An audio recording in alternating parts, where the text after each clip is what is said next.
Hello Aquaman, welcome to #monsterfish pond part 3. ఈ part లో ఈ 3 వస్తువుల్ని వాడి నేను ఒక టాప్ సమ్ ఫిల్టర్ అయితే తయారు చేయబోతున్నా. ఫస్ట్ పంప్ సరిగ్గా పనిచేస్తుందా లేదా అని చెప్పి దాన్ని నీళ్ళల్లో పెట్టి దాన్ని ప్లగ్ ని స్విచ్ బోర్డ్ లో పెట్టి ఆన్ చేస్తే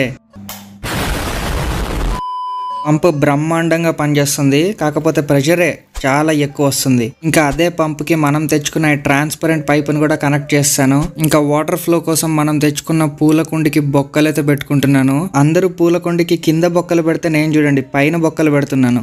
నువ్వు వేరయ్యా, నీ రూటే వేరయ్యా. ఇంకా బొక్కలు పెట్టి ఆ పైప్ తీసుకెళ్లి మన పూల కుండీలో పెడితే మెల్లిగా వాటర్ రావడం స్టార్ట్ అయ్యాయి.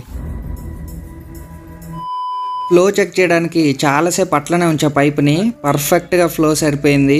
వాటర్ పైన నుంచి లీక్ అవ్వట్లేదు, చూడ్డానికేమో అదిరిపోయింది. ఇంకా ఈ పార్ట్తో అంతే. That's all.